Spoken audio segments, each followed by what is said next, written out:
Douglas. Yeah, you know, it's interesting because, like Patrick, I thought that the previous government, to answer your question, and the central bank did the right thing at the right time. They stepped in, they brought some stability to the marketplace for what could have been a catastrophe of even greater proportions.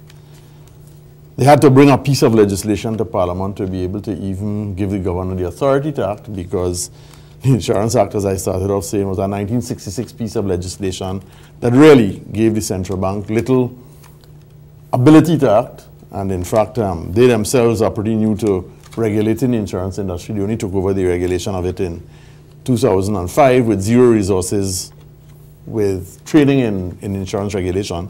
So they themselves now getting up to speed. But like Patrick, my understanding of it is that the central bank governor and the government at the time when they made their statement, the government, not so much the central bank, because I agree, I don't think the central bank has the authority, the central bank was the instrument, but the government ought to have taken some sort of legislation to the Parliament to give effect to the commitments they were making to people. And to appropriate the funds. And to appropriate the funds, because really and truly the governor or the office of the central bank is really the instrument through which it will be done. But the commitment is a commitment by the government, not the central bank, which is a separate organ, and requires perhaps legislation, which is what this government in coming in has found, that the legislation to give effect to the promises wasn't there. Well, Patrick, Douglas, I want to make one other quick short observation, Okay, all right. and that is, we keep speaking about Clico and bringing in other entities as if it is Clico.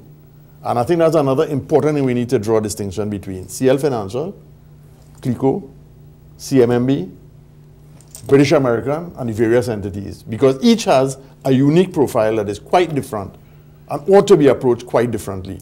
So Patrick, you mentioned 7 million, but I say 5 and 2. Sure. Well, yeah, but when people say Clico, it's not 7 to Clico. And that is a very important distinction, because even then, one of the things Patrick was saying is that they ought to take the insurance companies and separate them completely from the rest of the conglomerate, because the AIG model that people keep putting forward, the means by which they achieve the objective was to sell off assets. Let me make some... but hold on, before that. The MOU was with the CL Financial. Yeah, absolutely, which is the point I'm making. So Douglas, to make the distinction between the two as we speak. That's not true. So Douglas, come to the point. The government's handling, you and I were here the night with Carl Hiralal, the plans sounded good. Sounded solid. My question wasn't about the plans. My question was about the handling. Of it, yeah. How would you rate the handling in 20 months? Well, if you look now with hindsight, I would say that they were short of a length in not bringing to the Parliament the necessary legislation and appropriation of funds to give effect to the plan.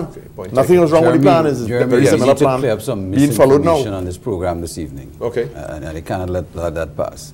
The MOU was signed between the government of the Republic of Trinidad and Tobago, Clico, and the central bank. Yes. Those are the parties to the MOU. Yes. And the MOU specifically says, it outlines how that statutory fund deficit is supposed to be satisfied. And let me just read briefly for you. Hear what it says. It says, for the discharge of its obligation herein, in respect of Clico, CL Financial will sell, dispose of, or collateralize the following assets. 1, Republic Bank shareholdings. 2, methanol holdings. And 3, of any other asset of the CL Financial group of companies of such quality and value as agreed to by the government of Trinidad. Has that been done? Wait, hold on. In addition to that, it says, the government of the Republic of Trinidad and Tobago agrees to provide collateralized loan financing to Clico and British American to meet any residual statutory fund deficit. Now, whether that has been done or not is not my problem, Jeremy. The point is there's a written document, contrary to what we are hearing, where the government, the central bank, and Clico have signed. And as far as I'm concerned, it has not been repudiated. It is still in effect. I am hearing Patrick tonight saying that it is not valid. It has not been given effect. I mean, he might be right because he's a government senator. Where I sit, I listened to the governor, and he said that your funds are safe. We heard him. We have signed an MOU. And what I'm hearing tonight, and we have to be very careful, I am hearing serious allegations being made against the governor of the central bank, who is supposed to engender confidence and stability in the financial system. I haven't heard those accusations. No, and let me tell you what the accusations are. But tonight here on this show? Yes, the implication of what is said. We are saying that the governor of the central bank misled Trinidad and Tobago because he gave a guarantee that he had no authority to give, and a guarantee that he could not, in fact, could not be effected. Those are serious allegations, Jeremy. And I am saying tonight that unless and until the central bank governor comes out of wherever he's hiding and clears that up, as far as I'm concerned, the financial system in Trinidad and Tobago is in serious trouble as we speak. Well, the central bank governor, Peter, clearly does not act alone. He acts in concert with government. This is what Patrick was saying. Yeah, but the central but allow me, please. Sure. Allow me, please. Right ahead, it's an independent institution with no money. We're not dealing with money. Hold now, on, Jeremy. Peter. We're not dealing with Hold money. on, we are dealing with money. We're dealing with the statements of the central bank. He has given his word. He has made a statement that gives a guarantee Peter, to the citizens of Trinidad and Tobago. If you make a guarantee which and you cannot keep back it up. Well, this is my point. You are just saying that the central bank governor lied to Trinidad and Tobago. No, he didn't say because that. He gave a guarantee that he couldn't keep. Peter, take that We are back. not fools Peter, here. Peter, that's your inference. We are not Peter, fools. excuse me, that is your inference. Well, that is let the not public what judge. Senator Watson said. Let the I public consider judge. that, let the public judge, Let the public judge. but I'm the host of this show. Sure. I consider your statement unfair. Well, you are Patrick entitled to did do not that. say that. No. I will allow the public of Fair Trinidad and enough. Tobago to judge Anyway, my let's statement. change gears. Jeremy, I would say that statement is the sort of naivety with which people say that they is- invested, depending on somebody This else is not naivety. to take responsibility This is for the not investment that naivety. they make. Well, This is a And when it serious goes statement, sour. a Okay. slur of the I- office of let's- the government. Well, I didn't hear the slur. Well, the public would have You made are it. making your the slur. inference- Neither The Patrick nor I public did it, would have that's for made sure. it. Let them, Okay. the public will judge Let you. us change gears. Judge you.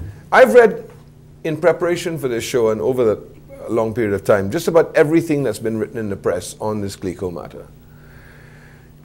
It seems that Clico and its policies morphed, changed over time. Clico went from being a solid insurance company with a terrific track record. Cyril Dupre, Cyril Monsanto, solid company built upon strong foundations, controls the majority of the pension schemes in this country. Fantastic company. It went from that to a high-risk financial enterprise. And their policies went from the conventional type of insurance policies to essentially short-term deposit instruments at exorbitant rates of interest, raised to cover risky long-term investments. My question to any one of you is, where were the regulators while this transition took place? May I? Douglas. I will perhaps take a crack at that. Well, that instrument, as you know, was introduced when the Ministry of Finance had responsibility for the supervision of insurance in Trinidad and Tobago. And really, in the context of how the plan was put forward, as Peter mentioned earlier, it is not unusual to have a plan like that in insurance companies, even elsewhere in the world. The difference is not so much in the construct of the plan, in as much as the mismatches that were then taken to try and arrive at giving people these higher rates of interest. To ensure that they could meet commitments for higher rates of interest, they had to put the investments into riskier assets. And that, more than anything, was the crux of the problem. The product in and of itself is not the problem. Nothing wrong with taking the money for 2 years, 3 years, or 5 years, provided that what they invested in could have a maturity profile that would enable them to pay it and pay the interest. Yes. And offer an interest rate that would be covered with the spread to cover the cost of doing the business. That is not what happened.